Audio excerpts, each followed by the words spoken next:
السلام علیکم۔ تاندہ ڈیم سے مزید 20 بچوں کی لاشیں برآمد۔ کشتی ڈوبنے سے جاں بچوں کی تعداد 50 ہو گئی۔ کوہاٹ میں لاشوں کے ڈھیر لگ گئے، فضا سوگوار۔ کیا آپ حالات حاضرہ سے آگاہی حاصل کرنا چاہتے ہیں؟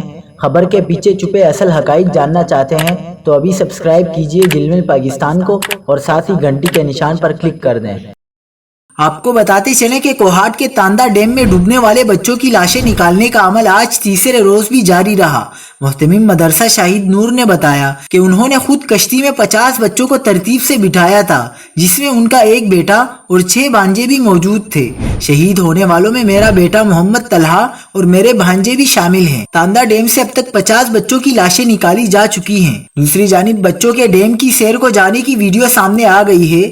ویڈیو میں دیکھا جا سکتا ہے کہ سیر کے لیے تاندہ ڈیم جانے والے مدرسے کے بچے قطار بنائے ڈیم کی طرف جا رہے ہیں۔ ویڈیو میں بچوں کو کشتی میں سوار ہوتے بھی دیکھا جا سکتا ہے اور بعد ازاں بچے کشتی میں سوار ہو کر ڈیم کی سیر کے لیے جاتے ہیں۔